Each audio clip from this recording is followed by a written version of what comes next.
Okay, we are live and we're waiting for the. Here we go.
Poof. All right. Well, Kufar Akbar, everybody. Welcome to another edition of the Cross and the Crescent discussion group. This is a blog talk radio program dedicated to rightly dividing the truth between Islam and Christianity. We are here every Sunday afternoon at 2 p.m. Central Standard Time and every Tuesday at 5 p.m. Central Standard Time for a couple hours, depending on how interesting the content is and how much you guys can take. Because as you watch the show, you don't have to stay here. You could go be doing something else on a great sunny day like this. It is. What is the temperature? It is just a beautiful day.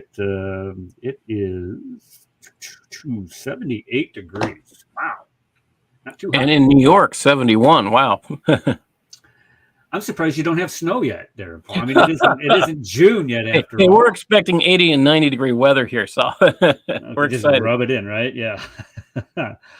Okay, a couple things. Paul, thank you for hosting the show last Sunday. I appreciate you doing that. Did you guys have a show on Tuesday night? Did you go? Yeah, we did some brief show, but not on your channel. But did you do it on Blog Talk Radio, though? You just did it over there? No, I didn't. I did it last second, so I couldn't. Oh, okay. Well, that's fine. But I appreciate you doing the show for us last week. We went to. I don't know if you guys have you guys ever just driven for like 3 days straight. Yes, I have. Your butt hurts so bad. Oh, that's some sore memories. Yeah, and I had to pull a trailer too. So I had to pull a trailer. We were talking about this in prior to the show. I had to pull a trailer. We went across New Mexico. Now, going across New Mexico, like the eastern half of it is kind of greenish. It's like an OD green that the Army had. And on the west side, it's brown. But as you're going through, as long as you get when you get on the west side of Albuquerque, it's like this wind tunnel going through there. And I was down to like 4 miles to the gallon pulling that trailer going west into this headwind. It was just absolutely brutal. I got off and galloped and just said, I'm going to bed. I ain't going to sit here and do this anymore.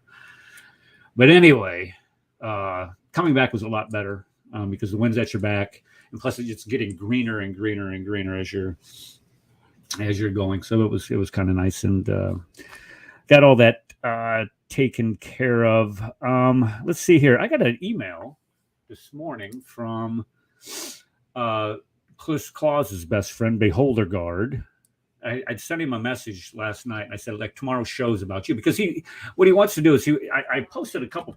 I go over to his channel every now and I post comments in the chat, and one of the comments that I got was from a guy by the name of The Achiever. Have you guys ever heard of this fella? He's got a YouTube channel. Anybody? Nope. Never heard of him. Never? Okay. John, have you heard of this guy, The Achiever? Anybody? No, never. No? Okay. Well, the Achiever said, I posted something on his video, the Holy Guard's video. It says, the title of it was Exposing Satan's Lost Cause, the Begetter of Bastards. And he's got a picture of Chris and his 2 kids on there. Yeah, it sounds like Beholder Guard to me. Yeah, well, who would do that? I mean, anyway. He has no class, absolutely zero class. And so this Achiever guy gets on there. And I don't know if this is Beholder Guard's alter ego or whatever, but it says, Eric, don't get involved or I will destroy you. Got that? I'm sorry, I have to laugh at that.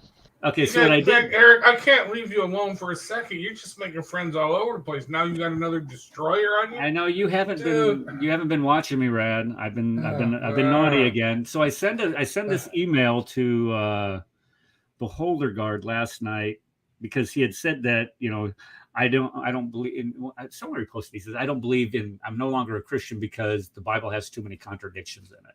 He was never a Christian. Don't let him fool you. He's lying. Well, okay. His name. He is Egyptian. His name is Ziad Karam.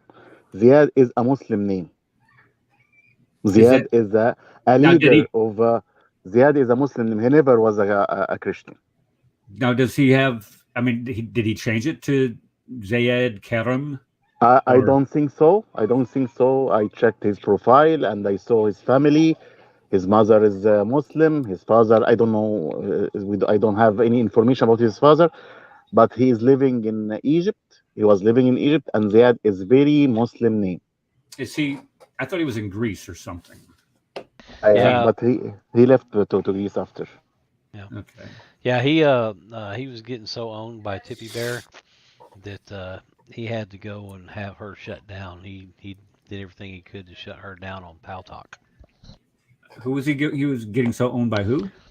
A girl named Tippy Bear. Tippy Bear. Yeah, man. I mean, she's awesome when it comes to the Quran. She really knows her stuff, and she was really spanking him pretty hard, and he got pretty mad and turned her into YouTube. Is what it was. Yeah, she had her YouTube channel shut down. Mm-hmm. No kidding. Yeah, well, he's a real piece of work. Well, if you watch what he did to Kenny's channel, he had that sucker shut down. I mean, this guy and he didn't care. He had to get a lawyer or something. But anyway, he said something that I sent the email saying, I made tomorrow's show with you in mind. You are welcome to the show if you are first prepared to defend the Quran. But then he ignores that part and says, wouldn't you agree that we need to the Quran or the Bible? No, I want you to defend the Quran, because every time you say, we're going to talk about the Quran or the Bible, the only thing you guys end up talking about is the Quran. So yeah, he's a liar. Don't even bring him. Don't even let him. All right. Here. Well, after he did that to Chris, I just, it makes me doubly not want to engage with that, because what is that? Woman caught in adultery, you without sin may cast the first stone. So go on ahead. And I don't understand that why you would do a video on somebody like that. That's just, to me, it's just hypocrisy at the full tilt. That's classless. I mean, you don't have any class. What was the difficulty with Chris? What was the problem? Chris has had, him and his wife had children together before they were married. It was the title. Well, okay. Well, okay. It was. What was the title of that? Let's see. No. The title of that show was. I just had it here. No, that's not it. I just had it here because I was talking about the Avenger or whatever his name was. Exposing Satan's lost cause, the begetter of bastards. The Achiever, it was the name of the guy. Sorry, not the Avenger. Wait, was he saying that Chris did that? Is that what his point was? So what? I don't understand. No, because you said the begetter of illegitimate children. The begetter of bastards, right? Satan's lost cause, meaning And he's Chris saying- and he's- Claus, lost cause, Chris Claus is what he was doing. It's just play on words, is all it is. That's pretty sick, though. That's a pretty sick thing to say about someone, you know. You think? Don't judge. I mean, like, I think that's just a wrong thing to do. You know, you would hope that your faith would not make you see that about people. The whole point is that you need to make yourself a better human being and not worry about other people. You can't, if you spend your whole life judging other people, how are you going to fix yourself? That's my question. Well, pull that plank, buddy. Yeah, I agree. Yeah, get that plank out of your own eye. And if you've watched some of his videos, and I watched him because of his little blow up with Kenny, and there's just something that just does not set right with that guy.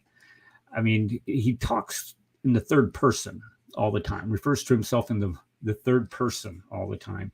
And if you refer to yourself in the third person that often, I don't know. I mean, if you guys would talk in the third person, I would think that something might be off a little about you. But this is Beholder Guard signing off, and the Beholder Guard. I mean, just like, yeah, he really thinks a lot of himself. He trust me, he really, really thinks he hung the moon. Well, the split moon. He thinks he hung the split moon.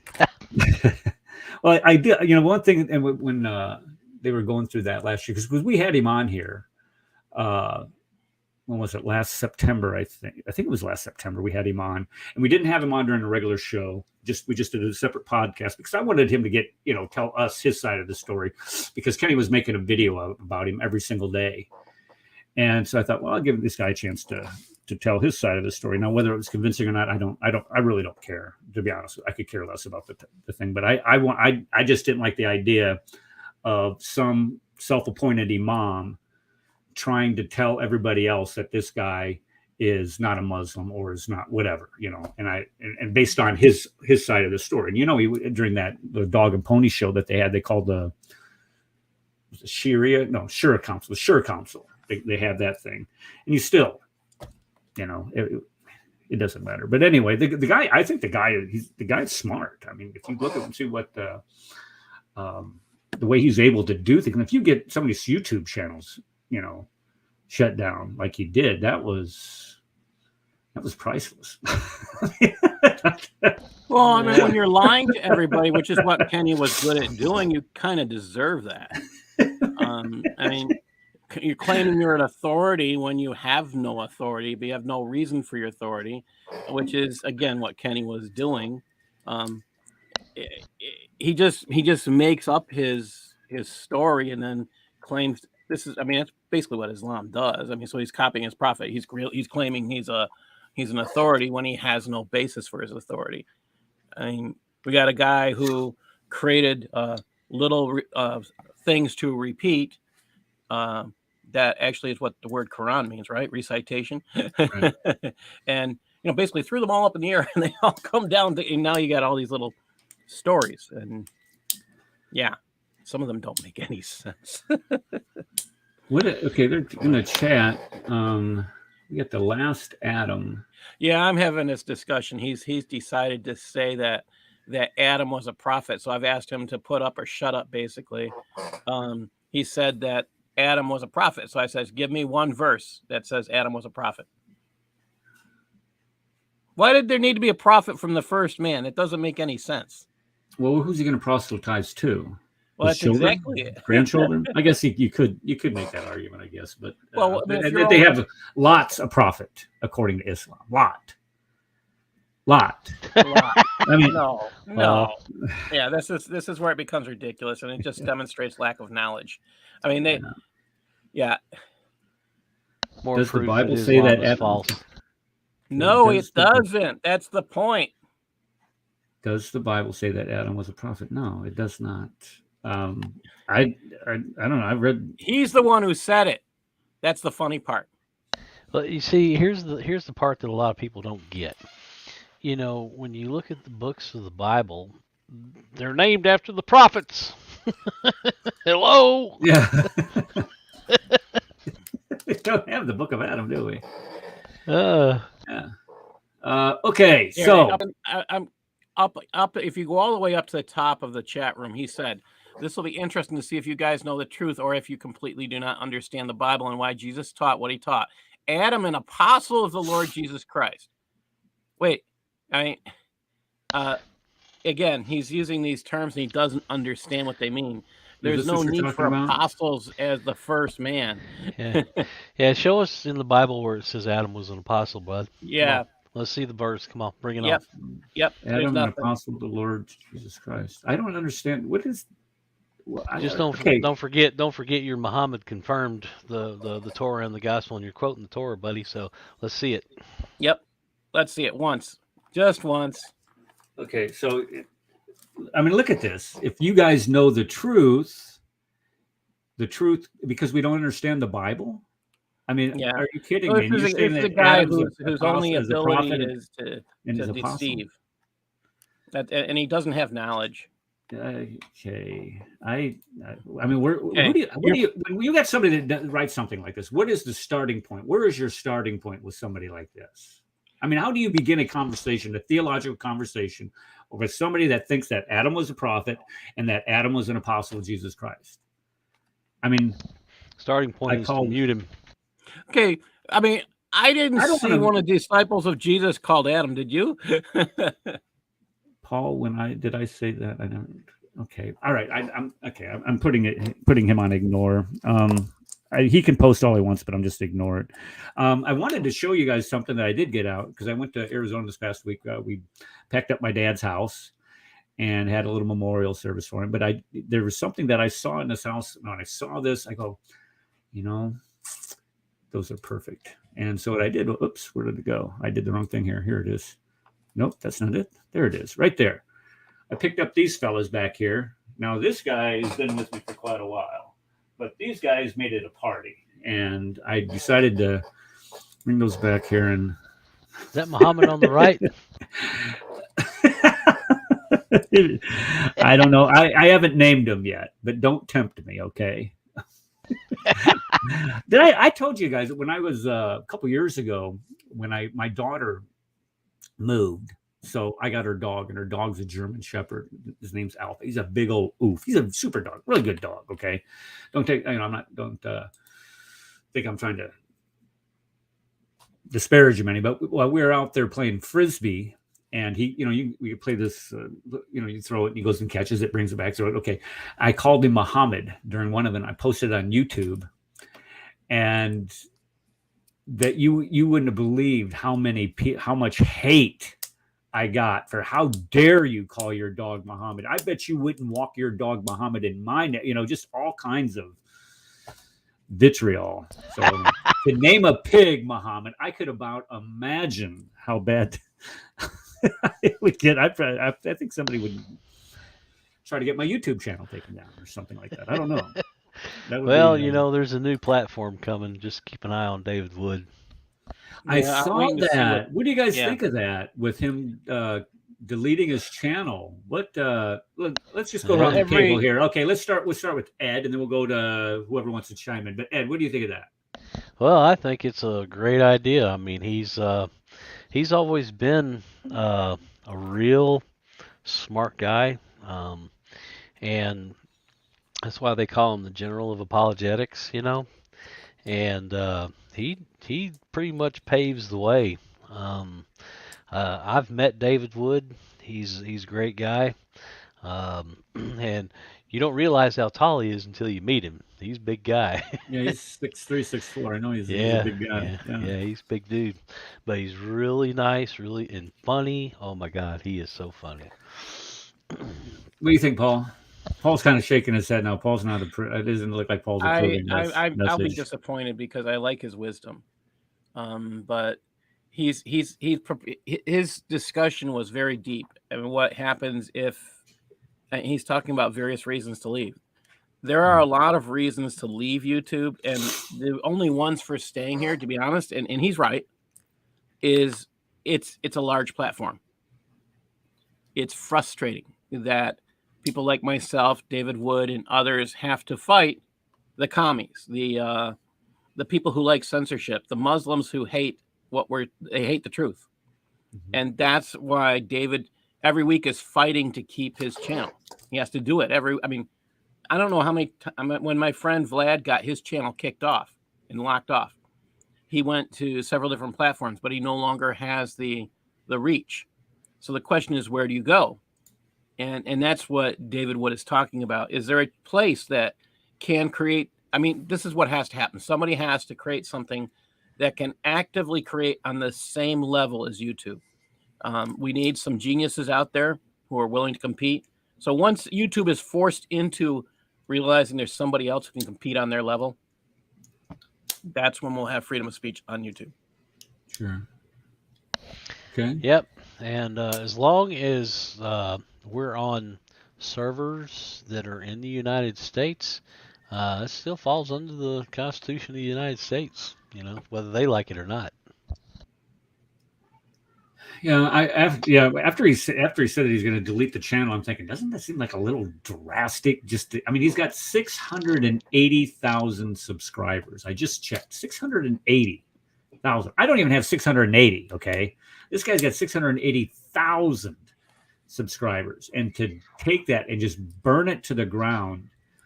Oh, he's not going to burn it to the ground. He's. I mean, you watch his new platform. Well, I get having a it would be his platform, but Eric's right though. It would be burning it to the ground because you don't get to take the email addresses. You don't get to take the contact information. The only thing you get to take is your own. I mean, if you kept copies of your videos, that's all you get to take. Yeah. Well, what I'm saying is the reach. Like, and I get. Facebook, you had what's his nuts, the cowardly lion of Dawa, Marshall Gregory, reporting me and bragging about sending me screenshots. I reported you for this. I got your channel taken down. I got you banned. I got you deleted or whatever. You know, and to think that there's people out there like that's all they want to do is try to silence you is just absolutely absurd. If you want to go after somebody, why not just engage them on topic? Why not, you know, I'm starting to talk like Esau here. Engage them on topic. Quit trying to fight this freedom of speech thing. You're absolutely right, Ed. You have this ability. I mean, this is the United States of America. You know, we have freedom of speech here. And regardless of how you try, and this is why we have a website. We have the website, thecrossingthecrescent.com. And these videos are supposed to be downloaded every week there. I don't know if it's still doing it. I haven't been there for a while, but these videos get downloaded to that website. Now, where's Rad? Rad isn't here. He was here, then he's gone. We were doing the number of visits to that, and we hadn't touched it for a year. And we finally went in about, 6-8 months ago, and it was getting all kinds of hits. We were getting all kinds of hits on the website versus the YouTube channel. And I'm thinking maybe that is the way to go. Have your own separate website where people cannot censor what you say. And if you have people reporting you, who are you going to report me to? You know, I'm the owner of the website. And then he was talking about doing his own advertising, and that may be, you know, a viable option. He was, what was the name of that? It was a VPN or something that. The VPN he's promoting, yes. Yeah, so he said he gets money from that. So that, I don't know, that may be the way to go, but to me it just seems a little drastic to completely burn that bridge. But you know, he's like Ed was saying, the guy's brilliant, and so it might work for him. It might work for him. Carm.org for anybody. Carm.org and carb.org doesn't need YouTube, and I don't know if they do well financially, but they're an outstanding resource. And Matt Slick's organization, yeah. When I was much younger, I had a chance to work with Carm.org, and I just didn't cut the mustard to begin with. Well, I was in I know you're going to be shocked, but I was in a clubhouse room with Matt a couple of weeks ago, and he is brilliant. I disagree with him on a couple things, but I disagree with Paul on all kinds of things too. We never agree on 100% on everything. That's the fun about being human. Yeah, and it's the fun thing about being a Christian, because we don't have to worry about chopping each other's heads off and calling each other infidels for not agreeing with it. Are you an infidel? You're a heretic. We're going to cut your head off. Okay. 30 minutes into the show, I'm sure nobody's going to be watching the first half of this show. We're sitting here bloviating, talking about nothing. We're going to talk about biblical contradictions today. Am I hearing an echo back there somewhere? You're fine. Okay. Let's see here. Let's share our screen. Haven't done this for a while, so I better get used to it. Okay, here we are. Biblical contradictions. Are there contradictions in the Bible? Now, this is based on, I can't take credit for this as much as I would like to. So if you're going to blame somebody, email Dr. J. Smith and complain to him. A lot of this material is taken from a paper that he wrote because it dealt with a debate that he had with Shabir Ali based on biblical contradictions, or going through and noting some of the contradictions that Shabir makes and other Islamic Taoists make against the Bible. So the first thing you got to do is understand what a contradiction is. And according to Webster's, it's a combination of statements, ideas, or features of a situation that are opposed to one another.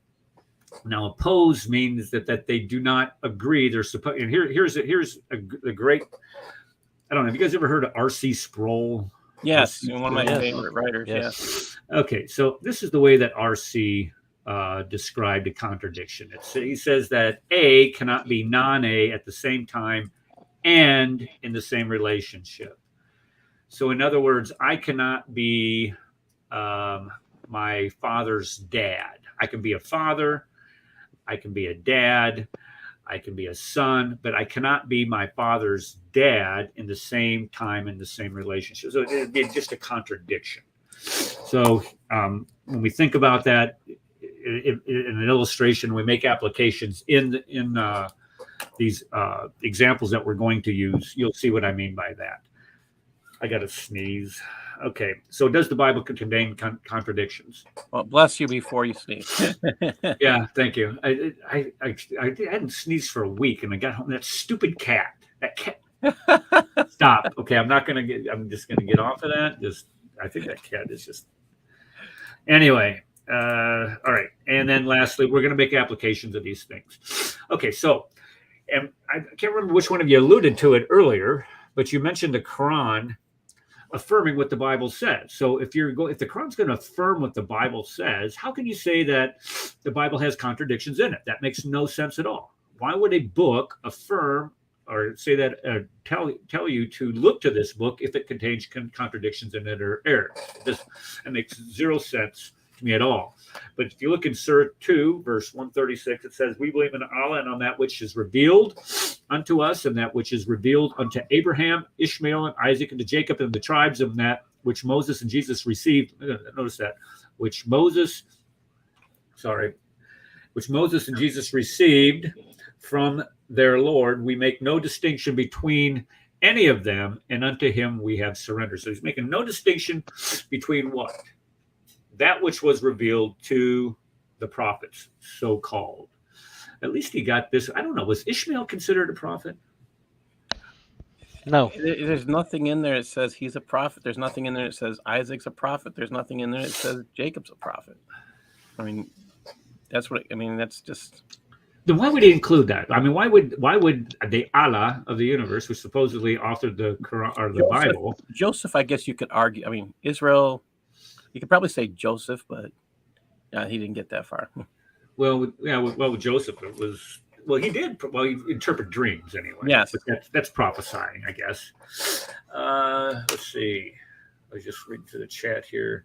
Call Me Mom is here today. Call Me Mom is. You know her, Paul. Blog Talk Radio. I mean, she's been there like forever, longer than any of us, I think.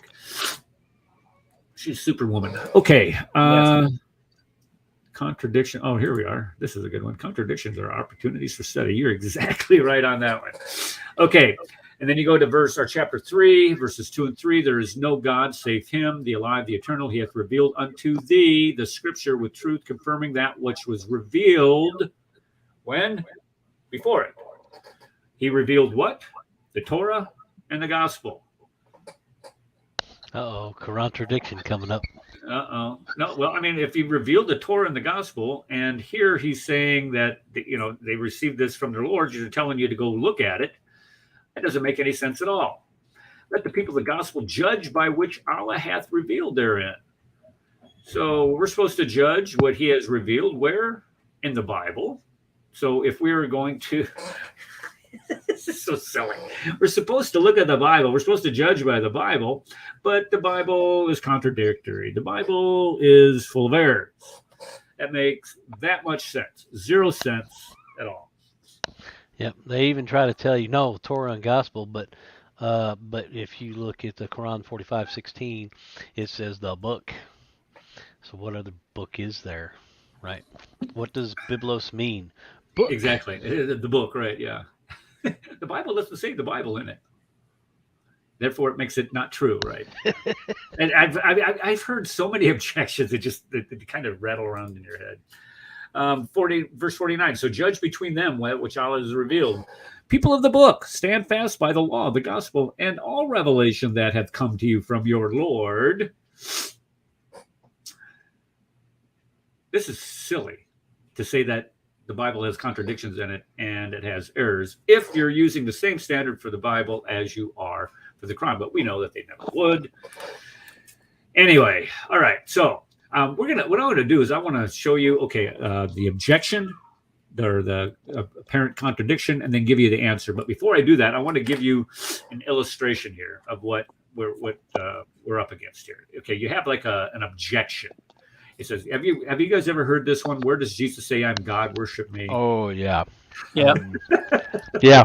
That'd be a great thing to do in front of a bunch of Jews, man, back in his time, is to walk up and say, "Hey, I'm God, worship me. Let's see what happens to you." Yeah, but what they're talking about is exact wording. That's the big issue. I mean, they want to find exact wording, but there's a lot of examples in Matthew where he says, "I'm God." Well, I'm just going to give. He doesn't word for word say it, but he says it with his actions and with his words. Well, here's the way I feel about this. If somebody ever asked me that question, this is where the answer would be. I would say it's in the Injil. If you want to find where Jesus says, "I am God, worship me," it's in the Injil. Now you show me the Injil, and I'll find it for you. And here's the other thing: you can flip around on them and say, "All right, where does Jesus say, 'I'm not God, don't worship me'?" In those exact words. True. Yeah. No, that's exactly. actually that would be more difficult, because he accepts worship. Jesus accepts his people worship. Yes, he does. So I'm just going to pick on Matthew 10:1. I mean, why are you guys getting ahead of me? You're getting ahead of me. Slow down. Right. Golly, guys. This is supposed to be kind of a humorous way to attempt to do this. Okay, I'd say it's in the Injil. Well, where's the Injil? Well, we don't know. Okay, well then fine. I'm saying it's in the Injil. You're making up the Injil? Okay, I'm going to make it up too. It's in the Injil. How about it's located right next to the passage where Jesus says he is the Messiah? I forget to put. Okay, like to the woman at the well. At the woman at the well. Does he say that I am the Messiah? Does he say that to the woman at the well? No. She infers that. So this not the phonic fallacy, but I think this is the exact words fallacy that you're referring to, Paul, is why does Jesus have to say, "Oh my gosh, are you kidding me?" Yeah, Aladdin. Are you kidding? What is that? Condemnators told them to judge by what Allah. Okay, whatever. I don't care. Anyway, yeah, who cares? All right. He needs to learn material in order to become a teacher. You still have the problem of Muhammad confirming the gospel, bro. Right. So yeah. Okay. Yeah. Now he always says that it's always too late in. Where's he live? The Philippines? Am I right on that? Philippines, something like that. Yeah, I can never come because it's too late wherever I am. Well, then what are you doing up? I mean, dude, go get some sleep. All right, John 8. Okay, so he does say he is God, though. If you look at John 8:58, he says, "Before Abraham was, I am. Ego eimi." And that's I am. That's what ego is, the word for I, and I me is I am. Okay. That is, yeah. Go ahead. But that's it. I mean, God. Okay. Only God's allowed to say that. Exactly. So, and it basically means you're eternal. You're saying that you're eternally self-existent. Now, if Yeah. you look at what it says, and if somebody says, well, that's kind of a nuanced way of saying something like that. Okay. I'll take care of. Thank you. That's because that's silly. Because if you look at John 8:59, what do they do in John 8:59 after he says this? Do they fall down and worship him at his feet and say, "Oh, we love you, Jesus. You say that you're God. We love it." No. They say they picked up rocks to stone him. Why? Why would they do that? Because he's Blasphemy.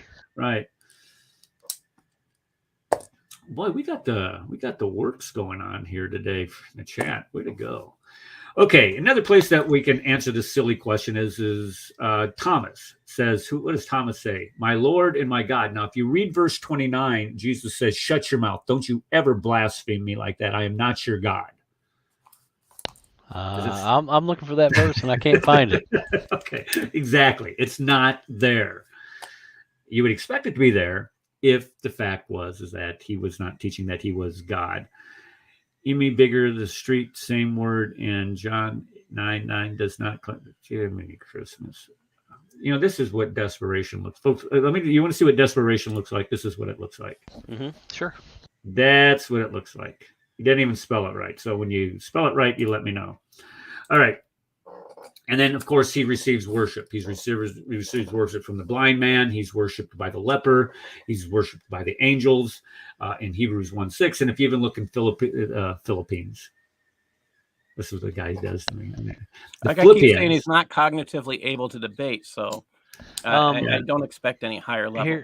Here's another point. Where is he that is born King of the Jews? For we have seen his star in the east and are come to worship him. Why did these guys travel all the way from Iraq, spend all those months traveling to go see this kid? They wanted their frequent flyer miles for the month. Oh, okay. They had.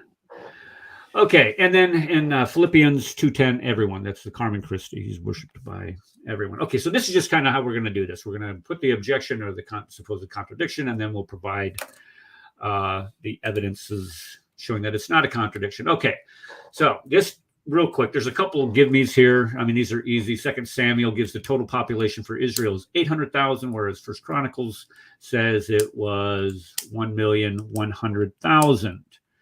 As a matter of fact, Mary, if you want to come in, let me post this, because there's one that we were going to do here that I listened to you. Where's my, let's see, where'd it go? It's being hidden. There it is. We talked about who Jesus's father is according to Matthew and Luke. I was listening to you in Clubhouse one. I know you guys are shocked that I was in Clubhouse one night listening to Mary get this answer, but she gave a completely different answer than that I would have given. But anyway. All right. So what is the answer here? The answer to this is you have a census. This is where these numbers come from. They come as census, but some censuses will include numbers that others will not. For an example, if you took a census of the United States in, let's say, 1854, if you took a census of the United States in 1854, would we count everybody? I need that Jeopardy music. Right. Okay. Yeah, the quick answer is no, because we would not count slaves, would we? Wouldn't we? The reason why we wouldn't count slaves is because of the 3/5 compromise written into the Constitution. The reason why that they were counting people is for apportionment in the House of Representatives. The more people that you have in your state, the more representatives you have in Congress, the more representatives you have in the House of Representatives. In general, only counted men in many cases. Right. Yes. The men were the only ones able to vote. Right. So when we look at the more people that you have, the more representatives you have, and you'd have more power as a state. So they would not count everybody. Well, here you have different categories of people that you would count and that you would not count. So in one census, you would count all of the men, and the other ones you do not. And then the purpose of the one was to determine the fighting age. You know, of who are the men that are available for the fighting age, or you could say the ones that are ready for battle. So if you look at the word here, let's see, where is it at? Hagil, which means mighty men. Those are the ones that are seasoned troops. These are the ones that would be people who had been in combat before, whereas you'd have an additional 300 maybe like conscripts or new recruits or something on those lines. So it's just a different way of counting them. So there isn't a contradiction here at all.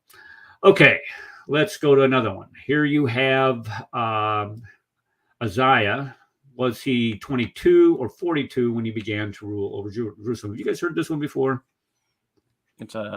I haven't heard it in quite a while, so it's been an age. Okay, so all this basically is a copyist errors. Are there copyist errors in the Bible?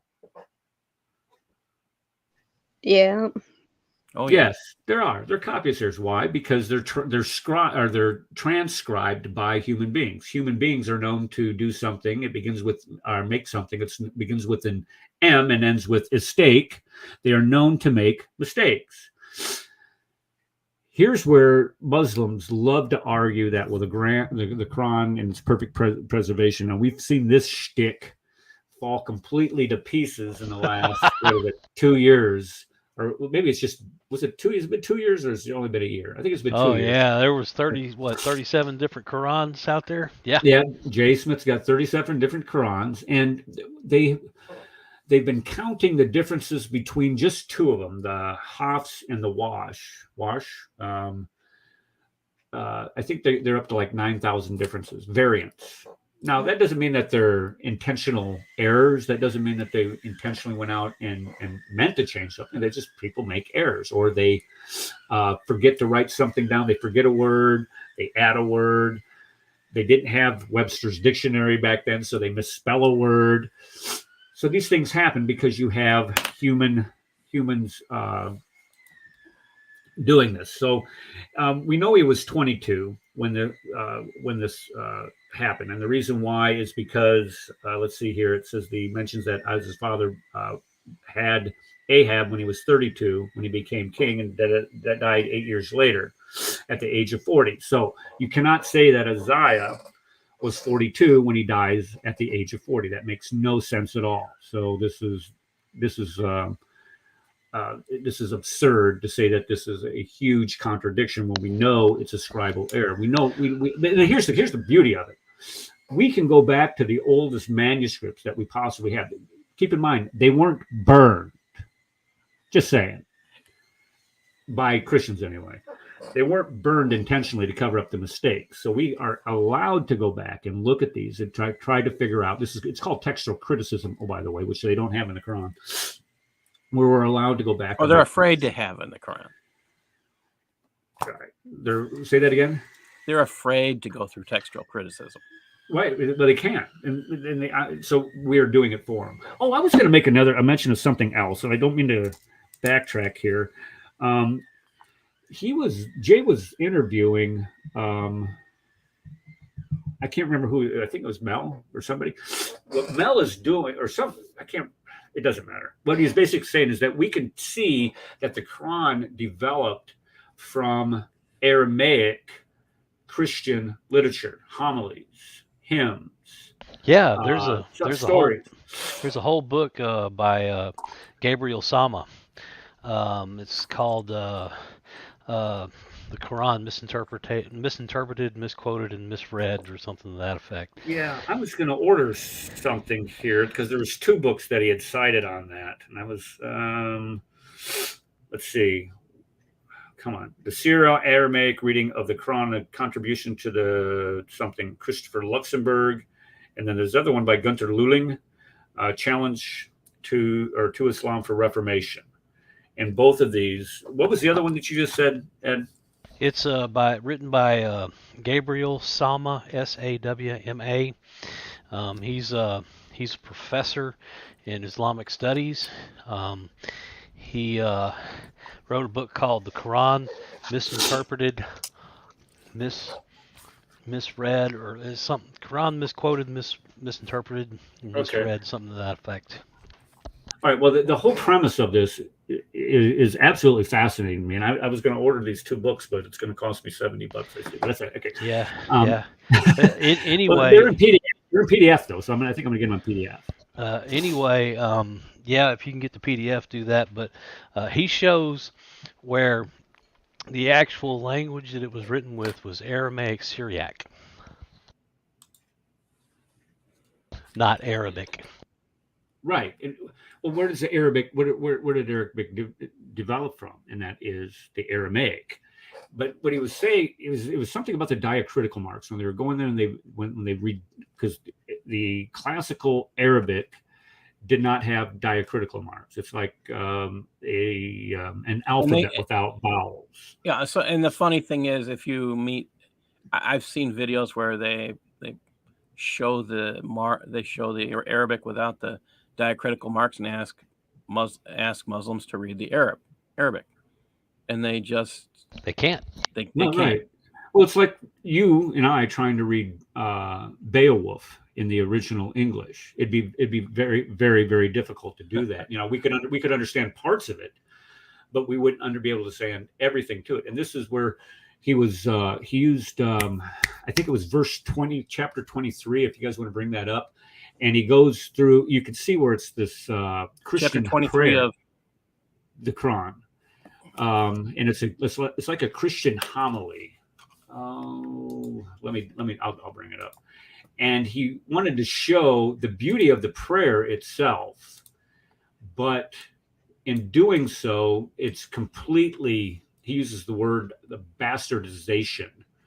Let me pull this over here. And he said he felt bad about using the word, but it fit perfectly. So let's bring this back up over here. So certainly will the believers have succeeded. And then it goes, those who are during their prayer humbly submissive. And then, and those who turn away from ill speech. Now watch what happens here when we get to verse 6. And they who are observant of zakah, meaning zakat, paying your tithings. And then you get to verse 5. And they who guard their private parts, or those who guard their modesty. Now, watch what happens in verse 6 and 7 to this, because what he says is that it's an insertion to this prayer. This is completely fascinated me. It goes on to say in verse 6, come on, let's go verse 6. Except, okay, now notice it says you guard your chastity, except, now you do all these things except from their wives who their right or those their right hand possesses, for indeed they will not be blamed. So you can don't have to be chaste to just one woman here, or your sex slaves. And then in verse 7 it says, but whoever seeks beyond them, then those are the transgressors. Then if you have these two terrible verses inserted in here, you get back to verse 8, you get back to the original Christian prayer, and who are shepherds of their pledge and their covenant, and yada, yada, yada. You can read the rest. You can pick up the Quran and go through your own penance, reading that Hamajama. But what he's saying here is the whole premise is that, Mary says it right perfect here. They removed the, right there. They ruined the poetic flow right there. That's well said. Yeah. So you have this beautiful poem, and then the people are like, well, what about if you have more than one wife? Or what about if you have sex slaves? Well, the Abbasids did all these things. So the thought process is that it was the Abbasids who introduced that into this old Christian homily, and in trying to make it into some type of sacred book or sacred writing. Anyway, I thought that was pretty fascinating when we looked at those. Go ahead. The other serious problem that they have is that there's a lot of hadith out there that say a large part of the Quran is missing. Well, why would Allah let a goat eat his Quran? Why is that? Because he's not the good shepherd. That's why. That's probably one of the best answers I've heard, Eric. Thank you. Yeah, it's just amusing when you hear stuff like that too, because a goat ate 114 verses or something. When you hear that story, you also have to listen to who's telling you that a goat ate it. I mean, it's the Oh, it was the Aisha, wasn't child it? bride Yeah, there you go. It was of Aisha. Muhammad. My dog ate the homework type excuse. Yeah. Yeah. All right. You can find it in the Sunnah everywhere. It's all over the Sunnah. I'll post some in here. Chat. Okay. Let's see.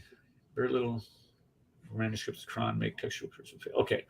Let's get back to the slideshow. Okay, here we go. Here's did Solomon appoint 3,600 overseers to build the temple, or was it only 3,300 according to First Kings? So you have in the Second Chronicles 2:2, there's 3,600 overseers, and then in First Kings it says it's only 3,300. So does that appear like a contradiction? Did Solomon No. appoint 3,000? No, it's not.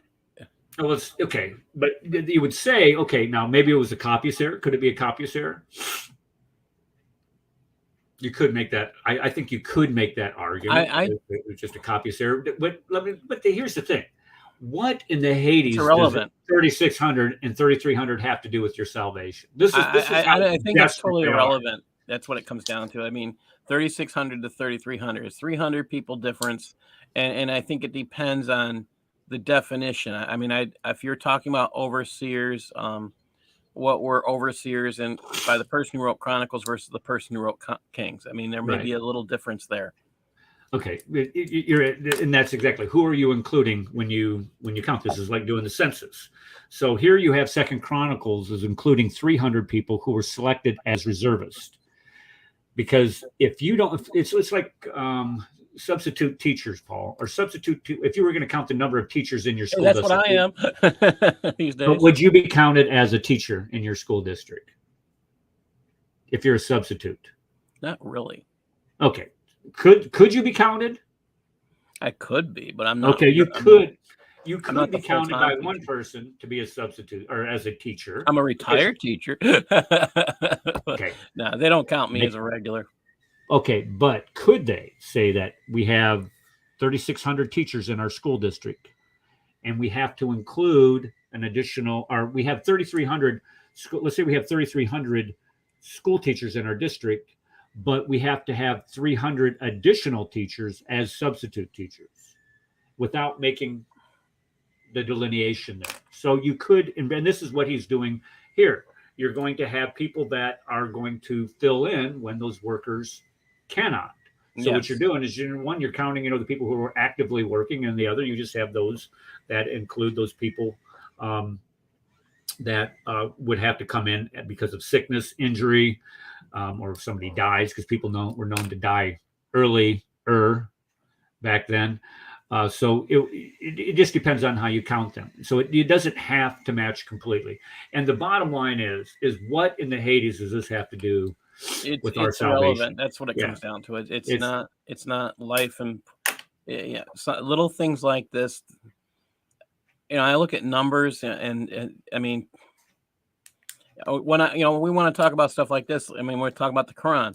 I mean, it says the earth was created in 6 days in some passages, and then you go to another passage in the Quran, it says it was created in 8 days. Like, wait a minute.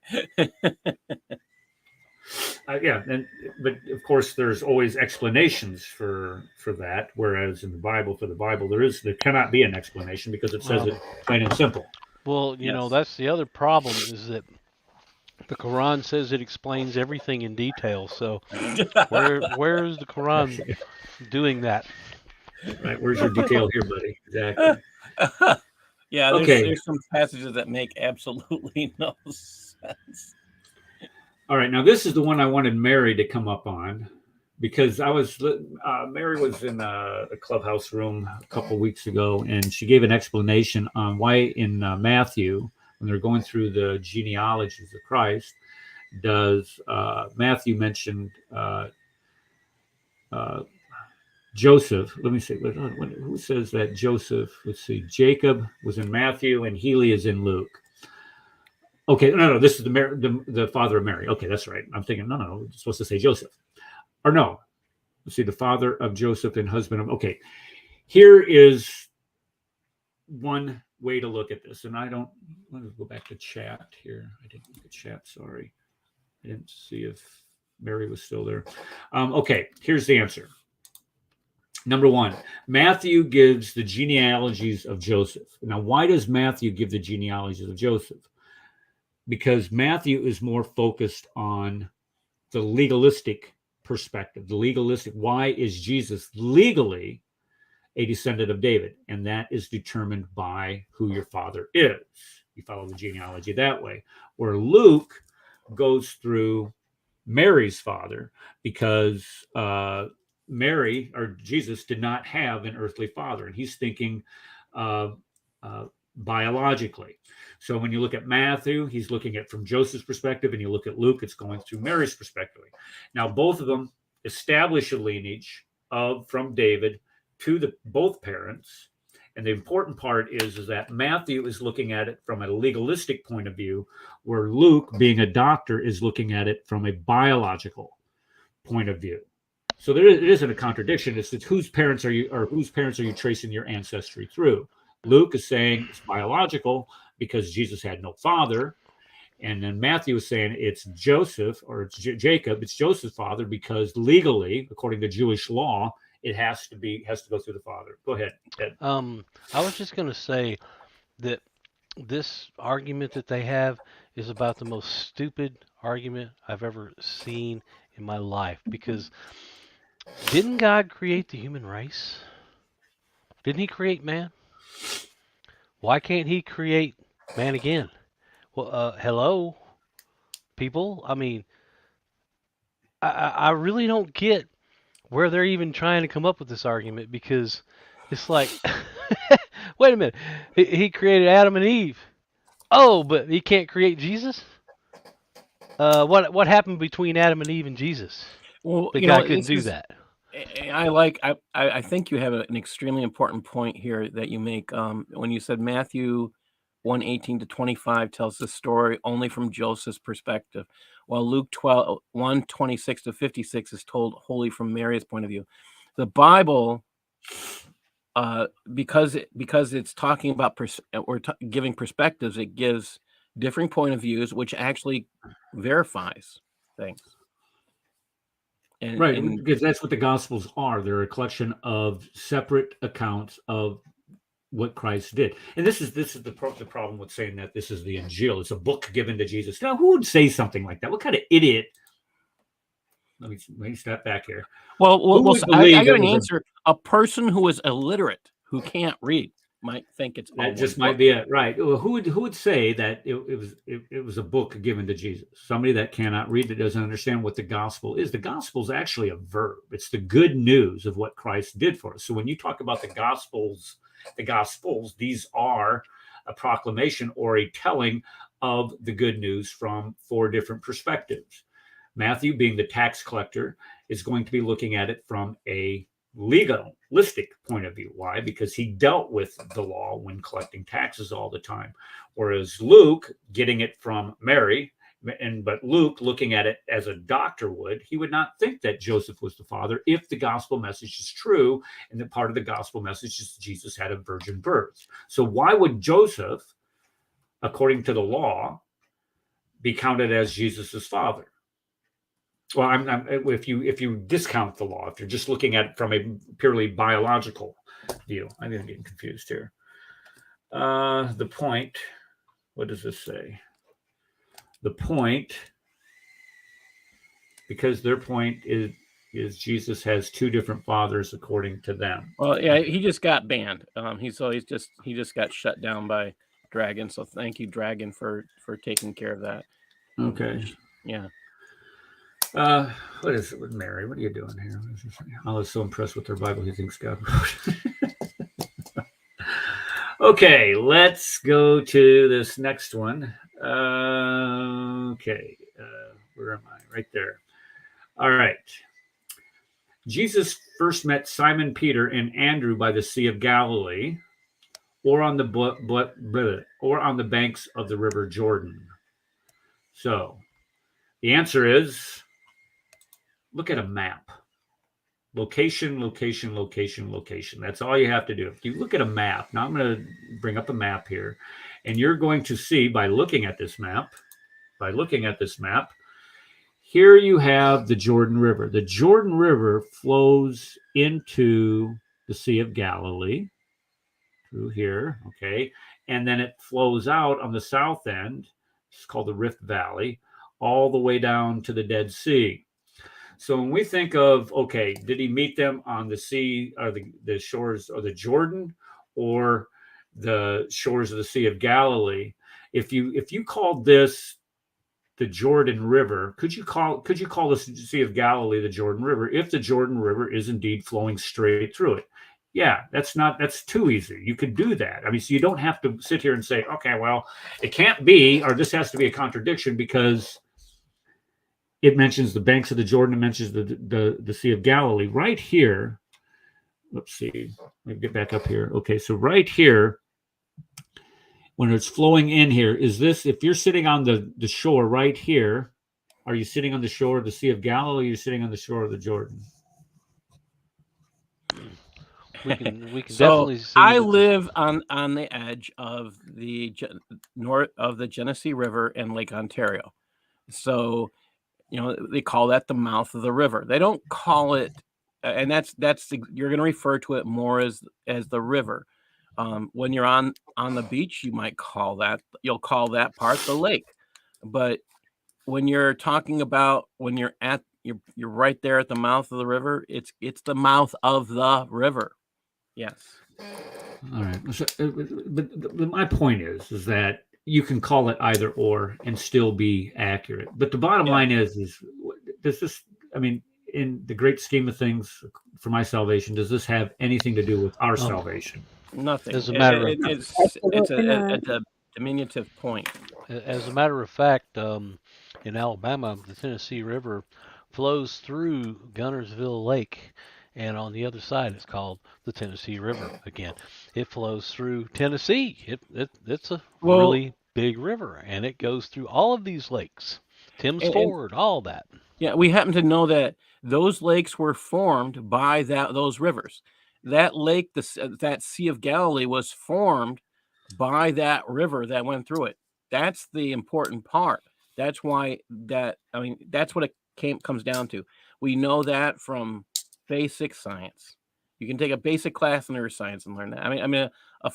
I think we taught something that simple maybe as young as 4th grade. Wow. When all you're trying to do is you're trying to find reasons to try to weaken somebody else's faith or to try to justify your own. Because notice, this is what happens invariably. I'm going to get to the Great Commission's comment here in just a second. But the reason why they come after the Bible like this and try to tear it down, make criticism, and there's nothing wrong with criticizing the Bible. I'm all for looking at the Bible and criticizing. I mean, I was looking this morning. As a matter of fact, we had a great discussion this morning in my Sunday school's class in Hebrews chapter 6, verses 4 through 6. Can somebody that has a faith in Christ, that is saved, who walks away from their faith, come back to their faith? Can somebody do that? My answer, my belief is that they can. But if you read in Hebrews, Paul is alluding to something that's very, it's highly interpretive. It can seem very problematic. But the bottom line is, the bottom line is that when you go looking for what you think are contradictions, you know what you're going to find? You're going to find contradictions. But when you go looking for the truth, you know what you're going to find? You're going to find what's actually important. Yeah. So, and the bottom line is that they're going to say, "Oh, is the Sea of Galilee is the Jordan River? Which one is it?" Well, it's both. You can be sitting on the banks of the Jordan right here and still be sitting on the banks of the Sea of Galilee. So it all depends on where you're at. But here in Capernaum is where the majority of Jesus's ministry occurred. As a matter of fact, he taught. There's a synagogue that he taught in that's been excavated there. They've excavated actually Peter's house there, which is pretty cool.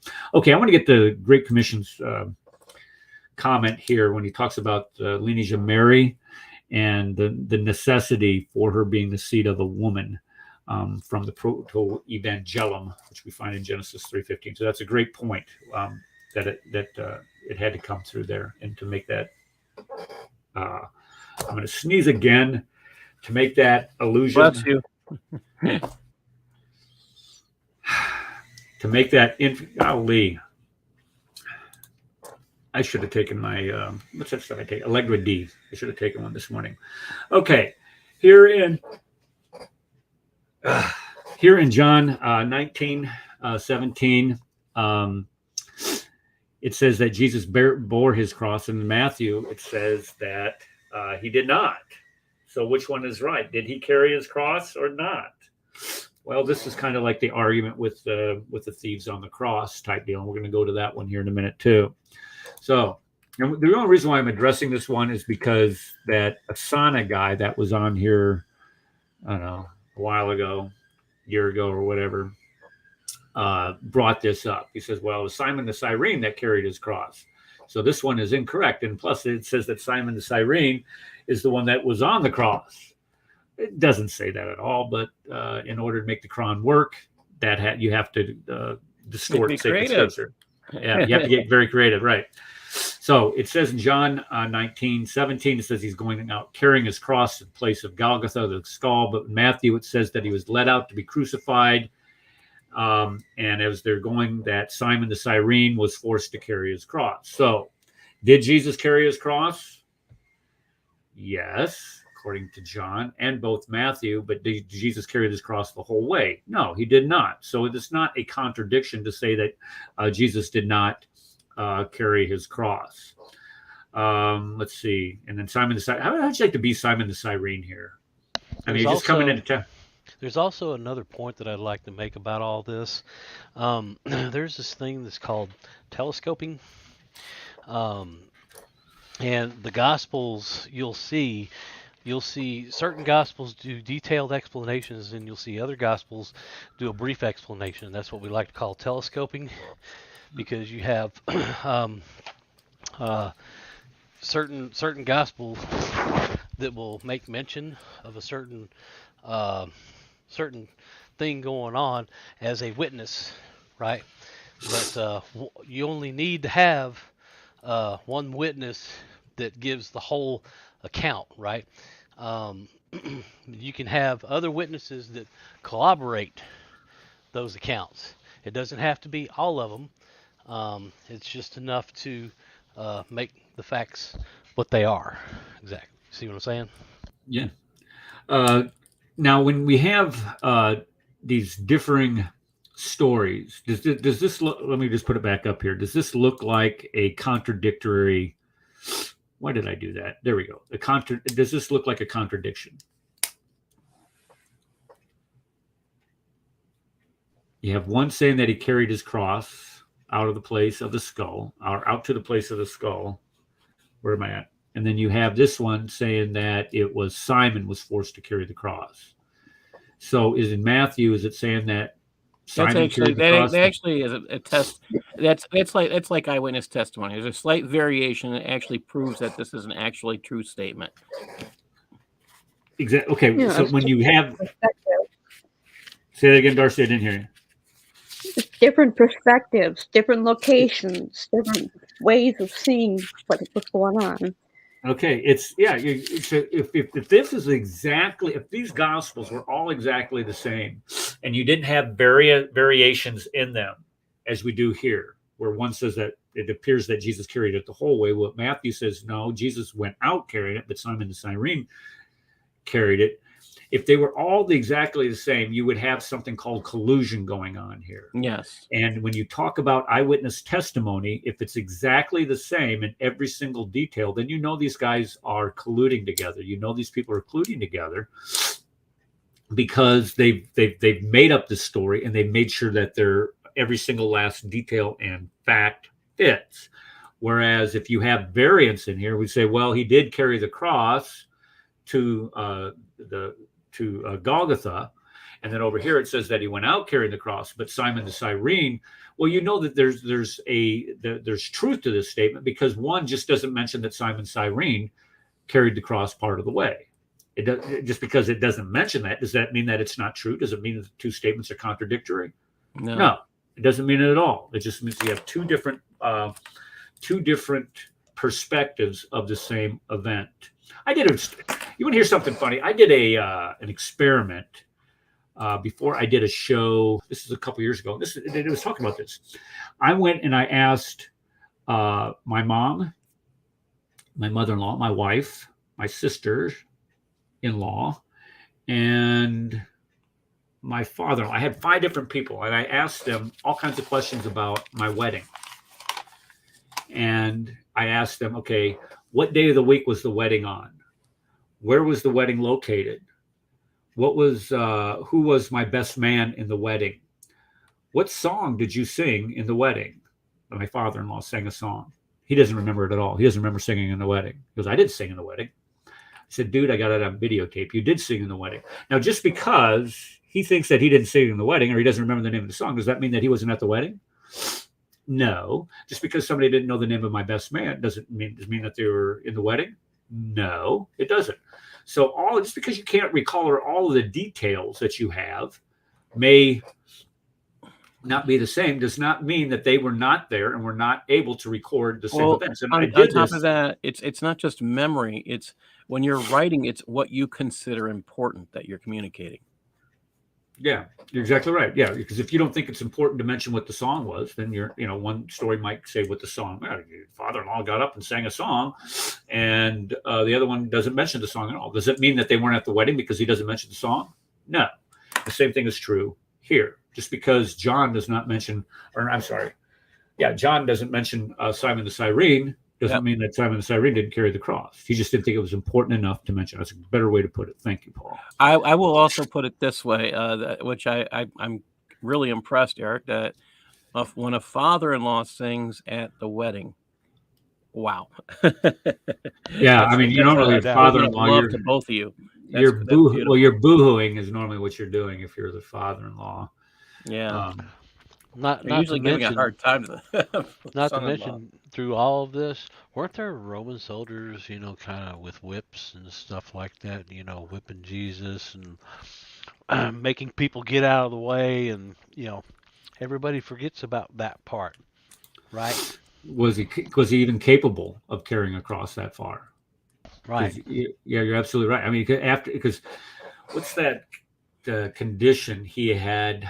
There's a condition where he was in shock. He was scourged. And he was experiencing his body was experiencing shock. Yeah, shock. It's rapid blood loss is what it's from. Mm-hmm. I have it. The amount of damage done to the back of his body. I don't know how he. Yeah, I don't know how he could have physically carried it as far as it is thought that he carried it. I really don't. Well, it's a good thing he wasn't ordinary. Yeah, right. Okay, so let's look at this next one. This next one's kind of silly also. It's kind of the same thing. Okay, so you have 2 thieves that were crucified with Jesus. Did they mock him or did they not mock him? Because the 2 thieves criticized Jesus or mocked him in Mark, but in Luke, they do not. As a matter of fact, one of them says that you are the Son of God, the Christ. We deserve this. So what's the problem with this? Well, I'll tell you, you guys remember that book series Left Behind? Yes. Oh, yeah. Okay, with Tim LaHaye. Okay, that was a great book series. I had all the books and read them, and they had a website, and on this website, they had like a bulletin board. And when you get on this bulletin board, you have people, I mean, they just got brutal. And I could see why they finally just said, look, we're shutting down this bulletin board because you all suck. I mean, you're just being cruel and mean, and you're Christians to each other on this bulletin board. So I could see why they shut it down. But that's where I kind of cut my teeth getting into Christian apologetics, was on this bulletin board. It's like 1998 or so, 99, whatever, that series when it came out and was popular. But this was a question that was posed.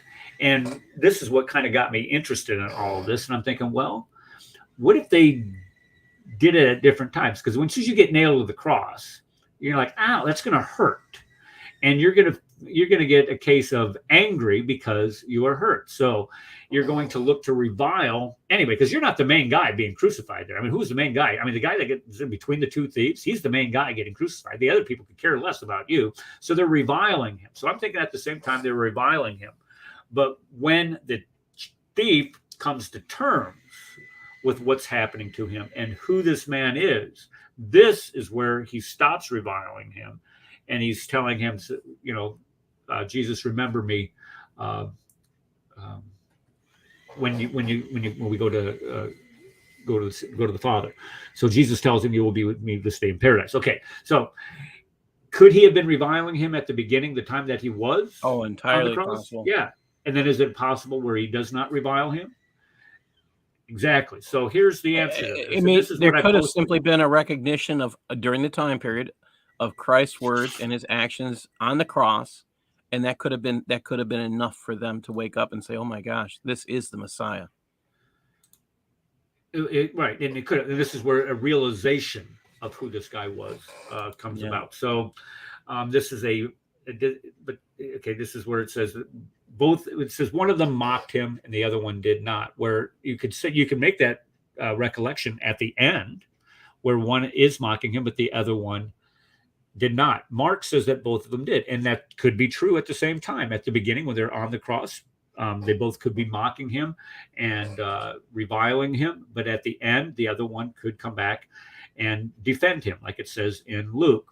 So the conclusion to this is that both of them mocked him initially, where at the end, where Jesus says, "Father, forgive them, for they know what they do." This other one comes to a realization of who Jesus really is. So this is not a contradiction at all.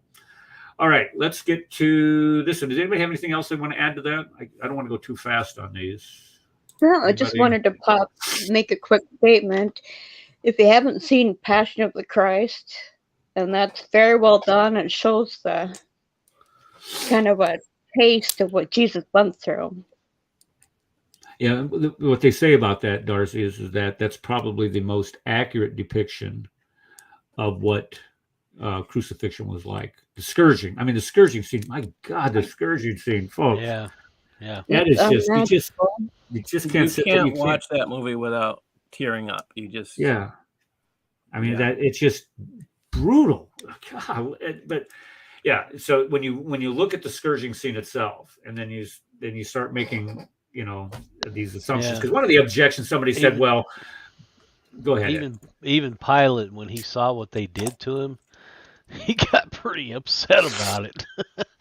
He was not happy with how much they had scourged him. Well, one of the objections that people have is what Pilate said. They said, well, Pilate was surprised that he had died so fast. So this is one of these 4:157 things. Well, he didn't die on the cross. Why? Well, Pilate said that he didn't die. Or Pilate knew that he didn't die because he had died so quickly. Well, he had died so hyperbolic shock. That's what it's called. Yes, he was in hyperbolic shock. Why? Because of the rapid blood loss that had occurred. If you get scourged and whipped like that, if you watch that, like Darcy mentioned that in the Passion of the Christ, and you see what that was like, plus you don't live through something like that. Plus, he was getting liquid into his lungs, and when they put you on the cross in such a way, it actually suffocates you. Yes. So that's what he died from. You're correct. Yeah, when you're hanging there, with your hands up like this, and you're hanging there, you put too much pressure on your chest, and you cannot exhale. So you have to push up to relieve the pressure with your feet. This is why they broke the legs of the thieves, is to have them to die quicker.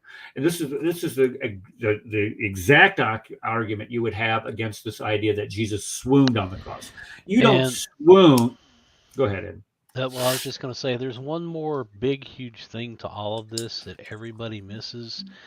Jesus gave up his ghost. He didn't do it. I mean, He was in control of it the whole time. He gave up his ghost. Nobody took it from him. He gave it up himself. Period. Amen. Well, he says he willingly laid down his life. So yeah, absolutely.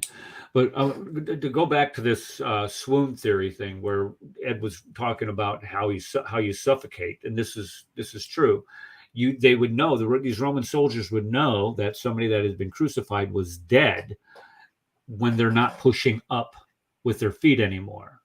Meaning that if you're hanging there and you're suffocating and you're not pushing up with your feet, that means that you're not breathing. And if you're not breathing, you're going to die. So if somebody is not pushing up, this Roman soldier, especially if you're not pushing up for 15 minutes, that person's dead. That's how they knew that Jesus was dead. So this idea that he swooned, even on top of that, he had somebody shove a spear into his heart. Hello, you're not going to survive that one. But they would come back and they broke the thieves' legs. Why? So they didn't want the thieves pushing up anymore. If the thieves didn't push up anymore, what are they going to do? They're going to suffocate to death. That's why they broke their legs and didn't break Jesus's legs. They sped up the pneumothorax reaction. Yeah. And where I used to work for the state, and we actually had a doctor die of a pneumothorax, and we didn't have the medical equipment to save him. And that was, yeah. He died of what? He died of the pneumothorax. It was blood and water come into the pressure in the lungs. His lungs filled with blood and water.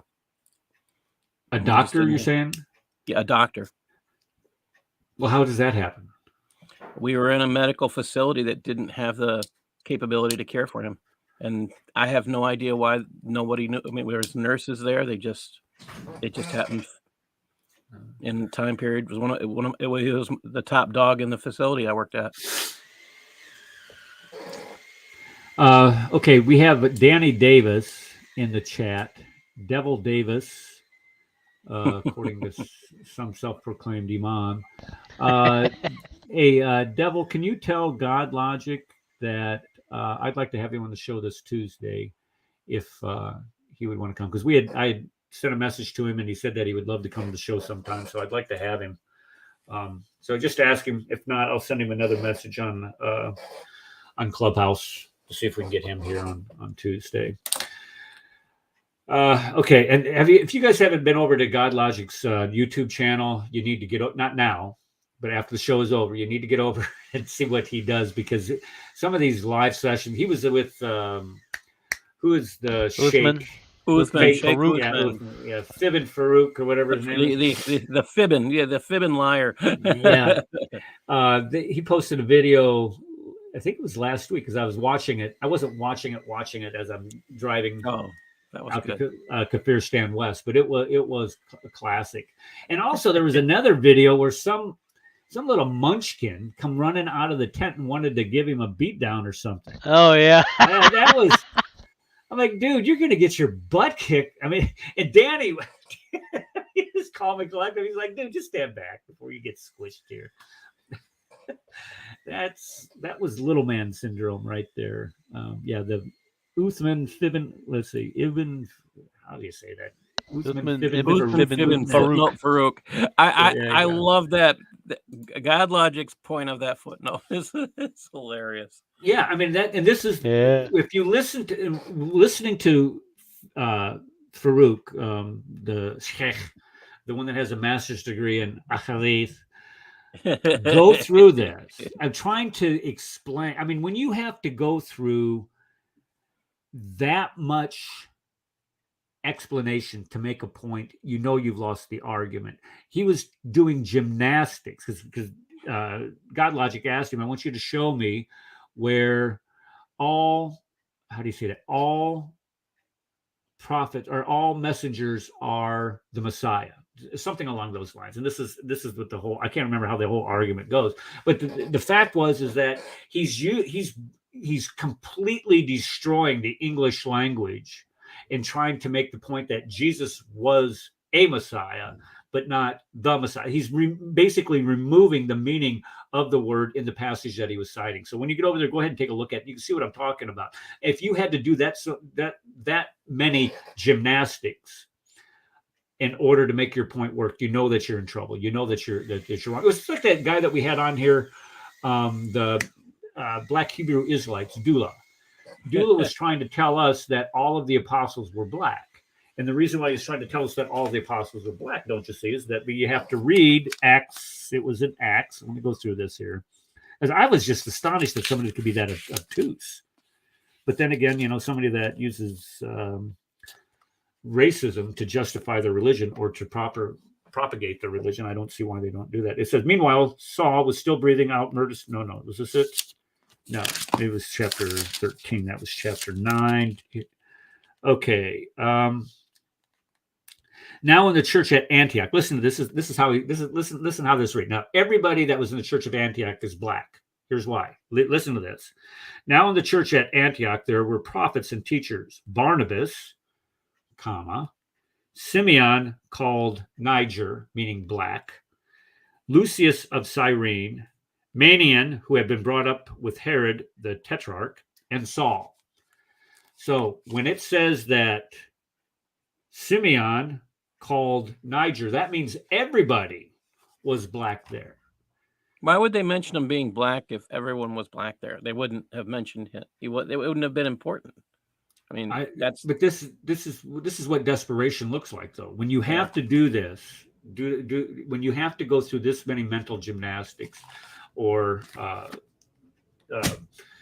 use of the language in order to get it. What you're doing is it's called eisegesis. You're trying to impose your own meaning onto a certain passage, and this is what the guy was doing. So was Fib and Farouk was doing the same exact thing with this passage, trying to say that that all of the prophets were messiahs. Liar is exactly what you are. Okay, let me see. What did Nim Grace say? It says that Munchkin has a Simeon. What are you talking about here? The Munchkin you were talking about that came out, the little guy came out. Oh yeah, in that video. Golly, that was hilarious. I mean, this is he would have got his butt kicked. God Logic would have picked him up by his face and gone. Yeah, I don't. I mean, yeah, some things, you know, they figure the Christians won't respond. Well, this is allowed to defend ourselves. That's what is okay. So he's putting on a show to act all big and bad, knowing that he can act all big and bad that he wants to, that they're not going to knock him on his can. I don't know. Danny showed great restraint. Let's just put it that way. Way to go, Danny. Don't let it go to your head, though. Okay, let's go back. Let's get back to this. But Danny's a big guy. I mean, he's like a foot taller than this pipsqueak, and all you had to do is just boink, get away. You could have done that, but he didn't even do that. Okay, let's get back to the favorite apostle of most of the dawahgandists is Paul. So it says, when Paul was on the road to Damascus, he saw a light and heard a voice. Did those who were with him hear the voice, or did they not? And this is an apparent contradiction, because in one verse, or in one part of in one book, it says that they did hear a voice. In the other one, it says they did not. Is this a contradiction? No. When you look at the Greek word in both of these accounts, I don't even know how to pronounce it there. It has akuo. Okay, it has two distinct meanings: to perceive and to understand. So to perceive something or to understand something can basically be the same thing. So it is, when we look at this, they heard something but did not understand what he was saying. But Paul, on the other hand, heard it and understood it. So you can still use the same word, but having two different meanings, two different applications, and it still works out. The one thing that really confuses me about their attacks on Paul is that if you go and look in the Hadith, Muhammad confirmed Paul as an apostle. He doesn't say one bad thing about Paul. He confirms him. Where's this coming from, guys? Not their own sources. because you're absolutely right. Because it says right here. Let's see. This is yucky. I'm going through the Sirah. That's why I said yucky, because it was just talking about a little girl, and we know what happens with the little girls in Muhammad. Let's see here. Here it is. Okay, so those whom Jesus, son of Mary, sent, both disciples and those who came after him in the land, were Peter, the disciple, and Paul with what? Paul. And they were reinforced with a third named Paul Bullis. Yeah, Paul. Yeah, so Bullis is Paul belonged to the followers, but it says Paul was not a disciple. It's in parentheses though. It's not part of the original. Not the one that I have. It says he was an apostle. He was reinforced with a third. Well, a disciple does not mean apostle. It means he was not one of the 12. That's all they're saying. Yeah, I mean that's all. And Paul says that he says he wasn't one of the 12. So it's not a contradiction in that respect as well. No, this is where they have to try to disparage Paul, because you can't disparage the original disciples who lived with Christ. You have to go after Paul. Paul has to be the boogeyman in all of this. And going out, the fact that Muhammad would make mention of Paul and say that he's good. Okay, he just testified that all those epistles written by Paul are accurate. And then on top of that, he does one more thing. He says that the testimony of Paul is 100% accurate. Who says this? If Muhammad backs Paul, he is saying the testimony of Paul of meeting Jesus after Jesus died. He's backing that testimony. So that's something that needs to be played with.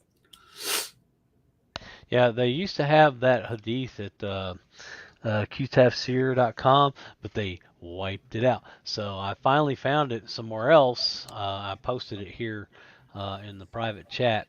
It's on chronx.com, and you'll see Ibn Kathir's entry right there where it straight up says that, and they reimbursed, and they name, and the name, see. The first two messengers were Shamun, Sam Shamun, really, and Yohana, and the name of the third was Bullis. Right there, you can see it plain as day. Okay, messengers were destroyed. Allah says, where's it say this on here? 36. If you go to 36, 13, 17, and Ibn Kathir, and look down 1, 2, 3, 4 lines. It's that fourth line right there. Third message. Oh yeah, okay. The names of the first two messengers were Shamun and Yohana, and the third was Bullis right there. Yep, Bullis is Paul. Very good. Now, what did you say it was wiped from there, Ed? Kathir, it was qtafsir.com. You can't find that tafsir anymore. Really? You can't. What do they call it? The what is it? The Streisand effect, where you try to cover it up. It makes it more. Yep. But people go looking for it harder. I do something smart when I find these sites. I copy them and I paste them into a document and I put the link on them. So when they try to say no, it was never like that, I can show them. Oh yeah, it was. I'll even screenshot it. Hit archive.org when you see something like that. That's always fun. Oh yeah. It's have you guys ever seen the fatwa? It was a fatwa saying that Muhammad thighed Aisha. Oh yeah. Okay, that was taken down because I went to find that and they took that down. It was it's a fatwa from somebody. I think it was Saudi Arabia. A Saudi Arabian imama said that. I think it was actually an Iranian. I want to say the Ayatollah. I think it was an Ayatollah. Yeah. Was it Iranian? Okay. Yeah. Iranians are. Never mind. Not going there. Get myself in trouble. Okay. So, did Judas buy a field with money from betraying Jesus, or did he throw it into the temple, as he'd said in Matthew? So in Acts, you have that Judas bought a field with the money. And then in Matthew, it says it was thrown in the temple from where the priest used it to buy a field. So one passage is only the summary of the other. It's not specific or explicit. Where in Matthew describes in detail. In Acts, it's just summarizing things. Where Matthew does not use cliff notes. He goes into detail and shows what Judas did with the money, what happened to the money. And this is actually a fulfillment of prophecy where the money is going to be used to buy a field. We find that in Jeremiah. Okay. Do you guys have anything you want to say about that? Or can we go on to the next one? We're running out of time. I don't know how many more of these I have, but okay. Did Judas buy a field with money from betraying Jesus? Or this is the same one. It explains more. Luke is making a short resume. Okay, they illustrated the fact that he says everyone in Jerusalem heard about this. So he's going based on what everybody already knows is what and you got to remember who Acts is written to. It's written to Theophilus. So he's basing this on He's writing this based on what everybody would already have known in that area. Okay. Did Judas die by hanging himself or by falling headlong and bursting asunder? Okay, who is this? Well, Oh my gosh, when it's you're bad. hanging, what happens is, over time, a dead body will burst open. So they're not denying either. The one statement actually backs up the other. The body will burst open. A dead body will burst open. You're right, because they get bloated. I don't know. Yes. If you see a dead body and it's out in the compiles sun, gas within it. Yes. it's going to blow. What's that? Go ahead. I do work around hospitals and stuff, and I went to a hospital where they left a dead body in the morgue overnight and forgot about it. And let me tell you something. You had never smelled anything. Now I know why they bury us 6 feet deep. Because that smell stayed in that hospital for 2 straight days. They had to come in and fumigate it. And let me tell you, it was awful. It was horrible. It causes a gag reflex is what it does. And you're right. It's absolutely terrible. Okay, so let's take a look and see what happens here. We all know Judas hung himself. We know that according to the scripture. But now the other part says that he also fell and then burst asunder, meaning that his insides fell out. Well, there's a couple things that can happen here. I think we've kind of alluded to this. But this is not a contradiction.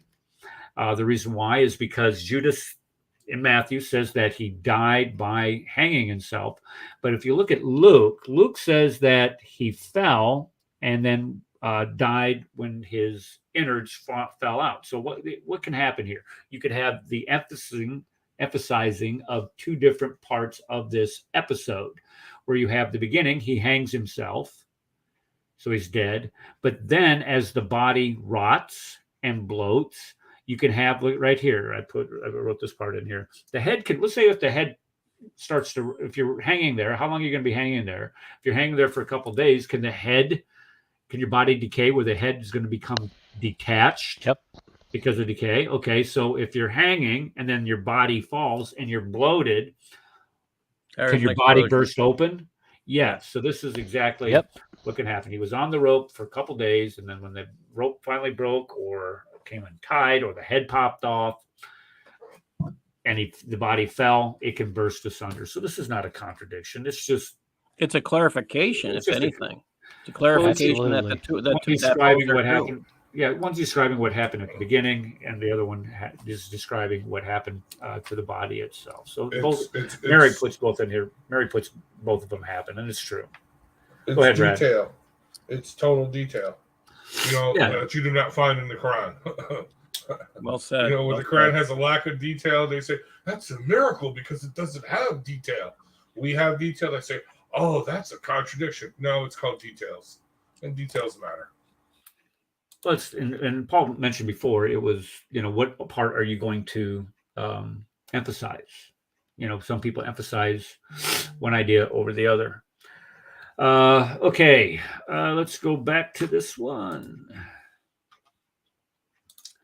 All right, here's another one. Was the wording on the cross, as Matthew 27:37 says, Mark 36:26, and Luke 23:38, and John 19 all seem to have different wording. So let's look at what Matthew says. Let me open up Matthew here. Matthew 27:30. Come on, Matthew 27:37 says, above his head, they placed the written charge against him. This is Jesus, the King of the Jews. Okay, so remember that. Jesus, the King of the Jews. Mark 15:26. Mark 15:26. Where did it go? 15. Come on. 26. The King of the Jews is what they wrote according to Mark. So Matthew says, this is Jesus, the King of the Jews. Mark says, the King of the Jews. Now, could Mark be right and say it said the King of the Jews? And it say, isn't that what it said on the cross? Okay, Matthew says this is Jesus, the King of the Jews. Mark says the King of the Jews. So doesn't matter. It's the same. It's the same statement.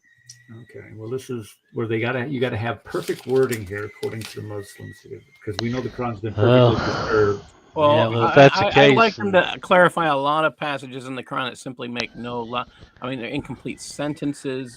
Yeah, I want to know. I want to know about the sperm coming from the breast of a woman myself. Yeah, we read that off. We read the. Yeah, we were reading in Quran 8 Those are all about Quran miracles. sperm from the backbone. Yeah. Those are all. Oh no!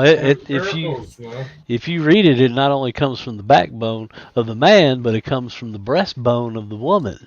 Oh, he didn't get that. That's not in the. Yeah. We read. Yeah, this is some things are just funny. Yeah. Okay, if you ever see somebody it's a Quranic miracle science, dude. And then they say it's a yellow discharge, man. That Lord, can we get back on this topic, please? How did we get on this? Stop. All right, so you guys are bad. All right, so Luke 23:28 says, 23. This is the King of the Jews. Matthew says, this is Jesus, King of the Jews, and then Mark says the King of the Jews. Is this really a contradiction? It's a confirmation. If you look at it, there's three people. They're all saying what? They're all saying he's the King of the Jews. That it said King of the Jews. Yeah. All right, and that would have been pretty much to make that statement and not have your name be Herod. That would be a death sentence by itself. Okay, John. That's a slam dunk. John reads, it says, Jesus of Nazareth, the King of the Jews. This is what desperation looks like. That's a contradiction. Darcy put it right. In Rye. Exactly. Jack in the Box. Who is this guy? That is so wrong. Just breasticles. Yeah, that's a big thing with CP, man. Yeah, that's Jack in the Box. Yeah, CP came up with that one. That's funny, Dick. I'm kind of confused about something. Oh no! Say it's not so. I think the element I'm really confused by in this situation is this is like a religious spiritual text.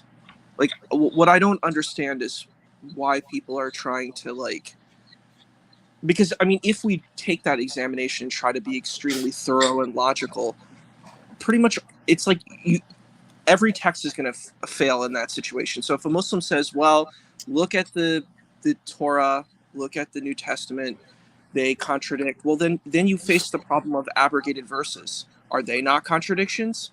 I mean, you can't. It's not something that makes even any sense that someone would try to lodge that complaint and think that is going to fly. I don't understand. That's what I'm confused by. I'm not getting that. Well, I think that their concept of contradiction is really at variance with what the word contradiction means.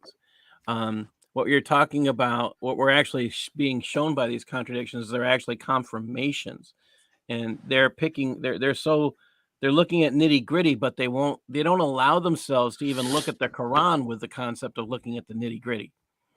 And that's quite a statement. So you can look at our book and you can look at the little minuscule items, but you can't look at the Quran and see that. I mean, why aren't you asking questions about, what actually came out of the sky when God took care of Sodom and Gomorrah? Let's see. How many versions of that story are in the Quran? 4, I think. So, I mean, it's not consistent. So let's talk about those things. I mean, exactly the issue that I don't understand. I'm like, if we're going to look at religious texts and try to claim consistency, that's not the way the text should even be read. Like, it's unfair. It's like you're misrepresenting the text when you try to say, "Oh, this is a contradiction." It's not meant to be written in like a framework. It's not transmitted in a framework where it's just like normal logical progression. And I think that's a weird perspective, especially like from a person who takes a religious perspective, who says, "Look, I believe in this religious text. It's divinely inspired. I take this position." Then you say, "Well, this situation doesn't fit my standard," but I'm like, but every attack that you're making fits within your camp as well. You don't escape that. You know what I mean? That's the problem. There's major inconsistency. If you're going to say, well, look at the two, what happened with the field of blood? How did the situation happen? Did he fall down? Did he own it? Did the other people own it? Whatever narrative about that, that's a contradiction, quote unquote. Well, okay, what about let me ask you a question. Isa. If you have one book of the Bible that says that Jesus was crucified, that the Romans took him out, they had him crucified, he does a whole bunch of things on the cross and then dies on the cross, and then you have him buried. And then you have another book of the Bible that says that he was not crucified, he did not die, but it just only made it look like he died. Would you consider that book to be reliable? I would find it to be very strange. I mean, if all the other texts have a certain consistent narrative and then there's this other narrative that's completely different, I would be curious to know where it's coming from and whose perspective that is. You know what I mean? I would want to investigate what that is. But I do think it's a very intense situation that there's a major focus about whether there was a crucifixion or not. I mean, in the Hebrew text, there were tons of people who died brutal deaths, like the prophet Isaiah. There was plenty of prophets who faced horrible situations, because that's usually the counter argument is that, well, if he cannot be crucified because he's divinely connected to God, right? God protects him. So if that's true, then why did the other prophets die deaths that were tough and difficult and holy people? Like, I don't know how you would explain that. I mean, I think that's just a part of humanity. Well, and then you have to ask him the question: if you're going to say that, and you're claiming Muhammad's a prophet, how come a Jewish woman was able to poison him and kill him? And how come he didn't know anything about it? Well, this is okay, but I think I understand what your point is, Isa. But I think that there also has to be, if we're talking, even if it is a religious text, you would still want consistency there. You wouldn't want it to be internally contradictory, making two separate statements, and wanting both of those statements to be true, even though they obviously contradict one another. So there has to be some type of reason for that, and you do have to have some type of consistent exegesis where you're interpreting what they're saying accurately based on what the intent of the author was, based on what the facts were at that time. So there's all kinds of different perspectives, but I would not want a book to say that Jesus was crucified and then in another gospel saying that he was not crucified. That would be a contradiction, and I wouldn't want them to be contradictory. It's actually a contradiction. Yeah. I do hear that. I think the important part is what's the intent of the author. What is the author sharing in their perspective? What do they mean by what they're saying? I think that's important. We have to know I think it's the hermeneutics. We need to know the hermeneutics of the text to know what the text means and what the text is conveying. I think that is important. So, and understand your drive to find the logical reasoning of how these texts conversate with each other. Well, Like, I think Issa, you're pointing out some really important concepts, but the majority of those I encounter, I mean, I'm not on the chat rooms that you're doing, but I've been on Facebook, and what I keep seeing are people repeating just stuff that they've seen before. They don't bother reading. Right. They don't bother reading the Gospels to see if they have it. So they've seen somebody post that there's a contradiction in the Bible, and they post it again. Not by posting it, they prove they have never read the scriptures. I mean, someone just posted something the other day saying Jesus, like the first one Eric put up, where Jesus never said, "I am God, worship me." And so my answer to that is, you just proved to me you never read the book of Matthew. Yep, and if you're looking for exact phraseology, well, that's a red herring all by itself. Yes. Well, he did say, "I am the living God," over and over. Well, Yeah, he did. He keeps telling people that he is God. I mean, he does it repeatedly, and it's not something. I mean, so God in Matthew 9, the last verse, and then he hands out to the disciples the gift of healing. He gives them power to heal and to get rid of demons. Okay, who can do that? I mean, you can't. No prophet could do that. No teacher could do that. No Pharisee, no Sadducee, no anything. Who could do that? God. Yep. And on top of that, when people figured out what was going on with him, they would worship him. They would stop, bow down, and worship him. And he didn't tell them no. Yeah, and there are several passages in the Bible where these references are made. Thank you. I'm posting some of them in here right now.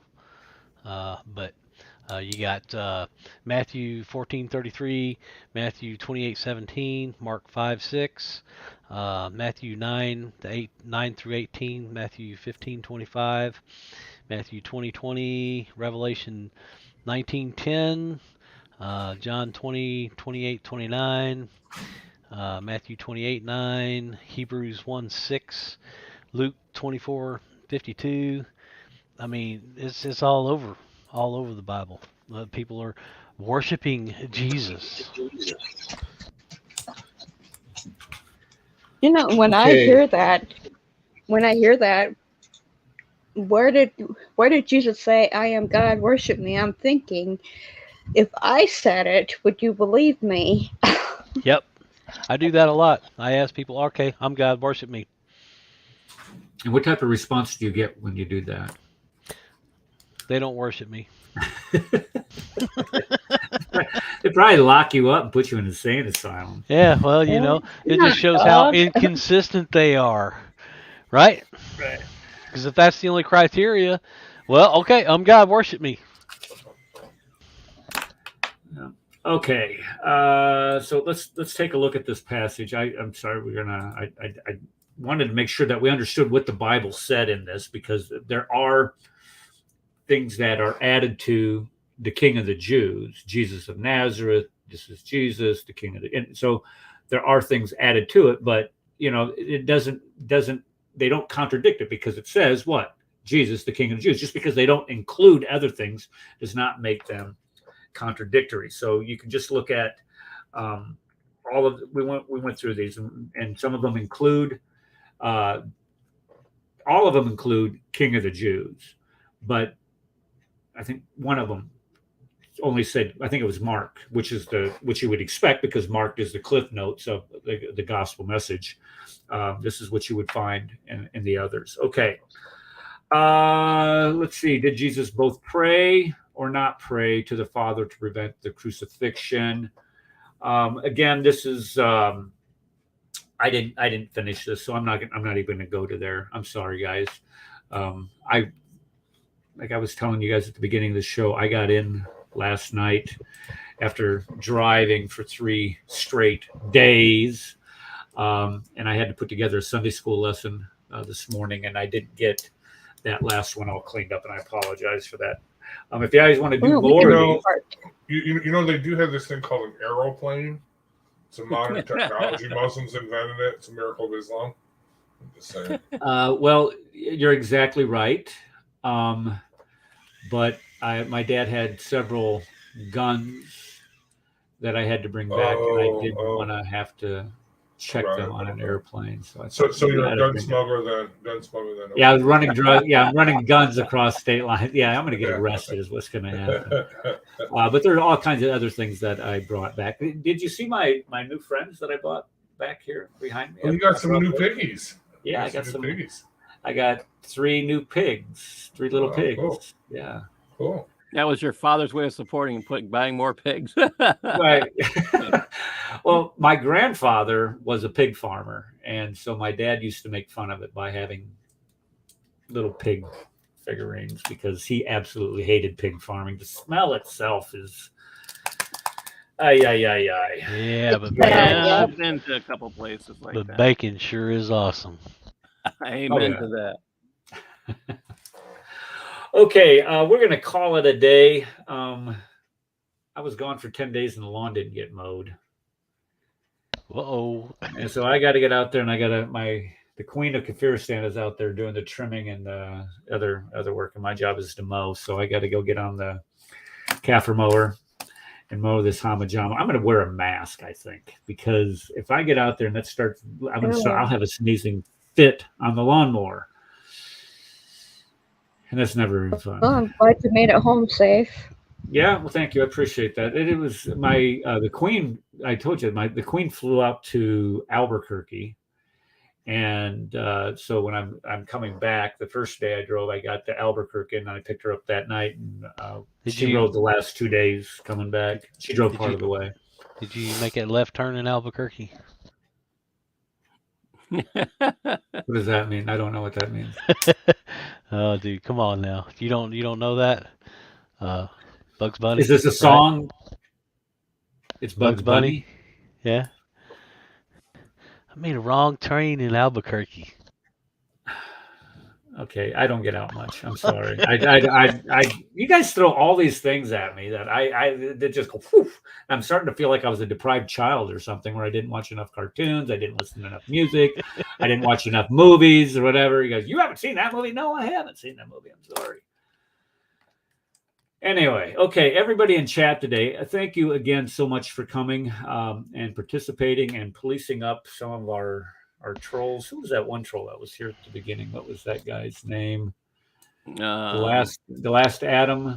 The Adam. The last Adam. Yeah. The last Adam. Okay, yeah. And I appreciate you policing up some of the things that they would say in there. And also Mr. Aladdin. I don't know if maybe he emailed me or sent me a Skype, because normally when he gets on here and then he gets pushed out of the chat, he sends me he did. Okay, look at here. Aladdin's here. It says, it's right here, just in case you don't believe me. There it is. I was trying to start conversation with you and your group, refuting your claim with respect, but you didn't have the courage to read my comment and then put me on time out. Shame on you. Yeah. Your teacher on shame on you to put Again, your Aladdin, teacher. in order to become a teacher, you actually have to know the material. Yeah, poor little head chopper. We're sorry. Again, cognitively not ready to have a discussion. That poor guy. I would like to have. He was on the show. I've had him on the show before, but he sits there and screws around in chat. Maybe I ought to just send him like the link and just let him come on and let him talk. I mean, it isn't like that's a good point for Sure, but he's trying. not cognitively ready to understand things. That's good. Well, and I've always found that when we let these guys on and let them talk, that can do more than anything of us sitting here trying to refute them. Just let them talk. Let them say what's on their mind. Let them say what they believe. And when they do, it comes out. Even that, the Yahya Snow. Islam, the Islam defender. He doesn't like to be called Yahya Snow. Yahya the Islam defender. I don't know. Is it the same guy? Is the same I don't guy? think so. No. Okay. Well, I mean, even he, starts talking about, you're all, pieces I couldn't of crap. believe that he said that. I could not believe those words. That really showed that you would even say that publicly. Like that's Well, like this is people what I'm saw saying. that. If you let them talk and let them express how they really feel, these things come out, and it's absolutely priceless. Okay, again, appreciate everybody that participated today. I see that they pointed out in chat earlier. Like, subscribe, hit the like button, and do something else. I don't know. Go out there and play Share. with your YouTube. And share. Share. Sorry, share. I know I can never get that right. I don't know why. But I appreciate y'all being here. And Danny, don't forget me. Make sure you ask God Logic if he would come Tuesday, and if not, then I'm gonna do something. We'll do something else. If he Jesus does, Akbar. I mean, if he's busy, I get that. So I'm not gonna. But he said that he would be willing to come on the show someday. All right. God bless y'all, and we will see you on Tuesday at 5 p.m. Central Standard Time here on the Cross of the Crescent. Jesus Akbar. Good day. Bye.